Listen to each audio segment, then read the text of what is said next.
Today's Sourdough Sunday. Today I'm making sourdough double chocolate pancakes. First I'm going to add 1 cup of this Jiffy all-purpose baking mix into a bowl.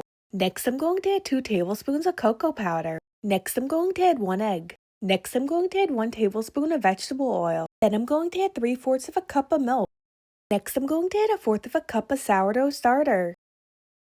Then mix that up until it's combined. Next add some semi-sweet chocolate chips and mix that up.